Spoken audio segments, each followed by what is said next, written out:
Praise the lord.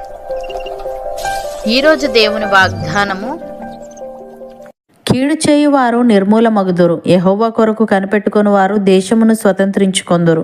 కీర్తనల గ్రంథము 37వ అధ్యాయము 9వ వచనము.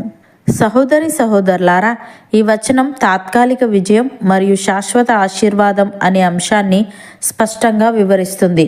దీని భావాన్ని పూర్తిగా అర్థం చేసుకోవడానికి దీన్ని 2 భాగాలుగా చూడవచ్చు. మొదటిగా, కీడు చేయువారు నిర్మూలమగుదురు అని అన్నాడు. ఇక్కడ కీడు చేయువారు అంటే చెడు మార్గంలో వెళ్ళేవారు, ఇతరులకు హాని చేసేవారు అని అర్థం. వీరు కొంతకాలం విజయవంతంగా బలంగా కనిపించవచ్చు, కానీ బైబిల్ చెప్తుంది వారి విజయం గడ్డి పువ్వు లాంటిది, అది త్వరగా వాడిపోతుంది. వారి ముగింపు నాశనము. కీర్తనల గ్రంథం 37వ అధ్యాయం 2వ వచనంలో కూడా దావీదు ఇలా అంటాడు, వారు గడ్డి వలె త్వరగా ఎండిపోవుదురు, పచ్చని కూర ఆకు వలె వాడిపోవుదురు అని. ప్రియులారా, వర్షం పడినప్పుడు పుట్టగొడుగులు రాత్రికి రాత్రే పుట్టుకొస్తాయి. తెల్లారేసరికి చాలా పెద్దగా అందంగా కనిపిస్తాయి.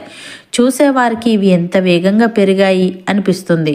కానీ సాయంత్రానికి లేదా ఎండ రాగానే అవి వాడిపోయి కుళ్ళిపోతాయి.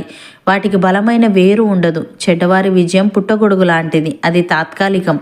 ఉదాహరణకు, అబ్షాలోము చాలా అందగాడు. అతడు తన తండ్రి దావీదుకి వ్యతిరేకంగా కుట్ర పన్ని ప్రజల మనసులను దొంగిలించాడు. అతడు అన్యాయంగా రాజ్యాన్ని ఆక్రమించుకున్నప్పుడు అతనే గెలిచాడని అందరూ అనుకున్నారు. దావీదు పారిపోవాల్సి వచ్చింది.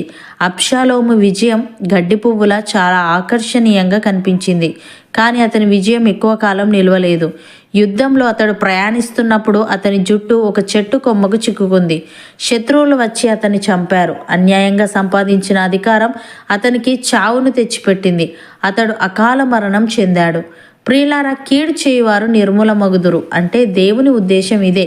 వారికి వేరు లేదు. చెడుతనానికి దేవుని ఆశీర్వాదం అనే వేరు ఉండదు, కాబట్టి అది నిలబడదు. వారి గెలుపు కొంతకాలం మాత్రమే ఉంటుంది. చివరికి వారికి మిగిలేది నాశనమే. కాబట్టి ఇతరులు అన్యాయంగా పైకి వస్తున్నారని మనం బాధపడకూడదు, ఎందుకంటే వారి పతనం కూడా అంతే వేగంగా ఉంటుంది. రెండవదిగా, యెహోవా కొరకు కనిపెట్టుకుని వారు దేశమును స్వతంత్రించుకొందురు అని అన్నాడు. ఇక్కడ కనిపెట్టుకొనుట అంటే నిష్క్రియంగా కూర్చోవడం కాదు.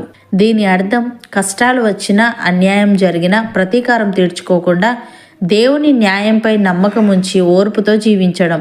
ఇలాంటి వారు దేవుని వాగ్దానాలను, శాంతిని మరియు ఆశీర్వాదాన్ని పొందుకుంటారు. ఉదాహరణకు, యోసేపును సొంత అన్నలే అమ్మేశారు. ఐగుప్తులో పోతిఫర్ భార్య అబద్ధం చెప్పడం వల్ల జైలు పాలయ్యాడు. తప్పు చేయకపోయినా శిక్ష అనుభవించాడు. జైలులో ఉన్నప్పుడు యోసేపు నాకెందుకు ఈ కష్టం వచ్చింది అని ఏడుస్తూ కూర్చోలేదు. జైలు అధికారికి నమ్మకంగా ఉంటూ తోటి ఖైదీలకు సేవ చేశాడు. దేవుడు తనను విడిపిస్తాడని నమ్మి తన ప్రవర్తనను పాడు చేసుకోలేదు. సుమారు 13 సంవత్సరాల నిరీక్షణ తర్వాత దేవుడు అతన్ని జైలు నుండి నేరుగా ఐగుప్తు దేశానికి ప్రధానమంత్రినిగా చేశాడు. కరువు కాలంలో తన కుటుంబాన్ని పోషించి ఆశీర్వదించబడ్డాడు. ప్రియులారా, దేవుని గడియారంలో ఆలస్యం ఉండదు, తొందరపాటు ఉండదు. ఆయన సమయం ఎప్పుడూ సరైనదే. దేవుని కోసం కనిపెట్టుకొని ఉన్నప్పుడు కొన్నిసార్లు బయటకి ఏ మార్పు కనిపించకపోవచ్చు, కానీ దేవుడు మిమ్మలను బలపరుస్తున్నాడు. ఆశీర్వాదం వచ్చినప్పుడు మీరు దాన్ని నిలబెట్టుకునేలా సిద్ధం చేస్తున్నాడు. మనుషులు మిమ్మల్ని చిన్న చూపు చూస్తున్నప్పుడు మీరు దేవుని పాదాల చెంత కనిపెట్టుకొని ఉంటే దేవుడు మీకు ఇచ్చే ఆశీర్వాదం చూసి మిమ్మల్ని విమర్శించిన వారే ఆశ్చర్యపోతారు. దేవుని కోసం కనిపెట్టుకొని ఉండటం అంటే సమయం వృధా చేయడం కాదు, అది మన భవిష్యత్తు విజయానికి వేసే బలమైన పునాది. భక్తుడు ఈ విధంగా అంటున్నాడు, యెహోవా కొరకు కనిపెట్టుకొని ఉండుము, ఆయన మార్గమును అనుసరించుము. భూమిని స్వతంత్రించుకొనున్నట్లు ఆయన నిన్ను హెచ్చించును. భక్తిహీనులు నిర్మూలము కాగా నీవు చూచెదవు. భక్తిహీనుడు ఎంతో ప్రబలి ఉండుట నేను చూచి ఉంటిని. అది మొలచిన చోటునే విస్తరించిన చెట్టు వలె వాడు వర్ధిల్లి ఉండెను. అయినను ఒకడు ఆ దారిన పోయి చూడగా వాడు లేకపోయెను. నేను వెతికితిని గాని వాడు కనబడకపోయెను. నిర్దోషులను కనిపెట్టుము, యథార్థవంతులను చూడుము. సమాధానపరచు వారి సంతతి నిలుచును గాని ఒకడైనను నిలవకుండా అపరాధులు నశించుదురు. భక్తిహీనుల సంతతి నిర్మూలమగును అని. సహోదరి సహోదరులారా, యెహోవాయే నీతిమంతులకు రక్షణాధారము. బాధ కలుగునప్పుడు ఆయనే వారికి ఆశ్రయదుర్గము. యెహోవా వారికి సహాయుడై వారిని రక్షించును.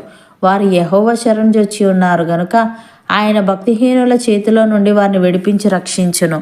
నమ్మిన వారు నాతో పాటు ప్రార్థనలో ఏకీభవించండి.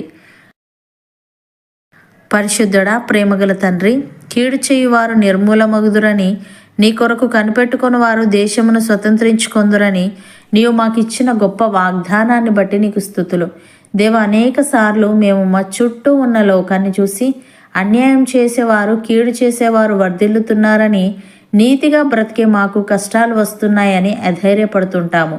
అయితే వారి విజయం గడ్డి పువ్వు వంటిదని, పుట్టగొడుగు వలె అది తాత్కాలికమని ఈరోజు మాకు గుర్తు చేసినందుకు నీకు కృతజ్ఞతలు. తండ్రి, మేము వారిని చూసి అసూయపడకుండా, భయపడకుండా నీ న్యాయ తీర్పుపై సంపూర్ణంగా ఆధారపడే వారంగా ఉండుటకు సహాయము దయచేయమని, మా జీవితంలో కష్టాలు, నిందలు, అన్యాయం జరిగినప్పుడు మేము తొందరపడి సొంత నిర్ణయాలు తీసుకోకుండా, ప్రతీకారం తీర్చుకోకుండా నీ సమయం కోసం ఓపికగా ఎదురు చూసే వారంగా ఉండుటకు కృపచూపమని, నీ సమయం ఎప్పుడూ సరైనదేనని మేము నమ్ముచున్నాము గనుక మాకు రావలసిన ఆశీర్వాదాన్ని, నెమ్మదిని, స్వాస్థ్యమును మాలో ప్రతి ఒక్కరికి నీవే అనుగ్రహించమని యేసుక్రీస్తు నామమున ప్రార్థిస్తున్నాము తండ్రి.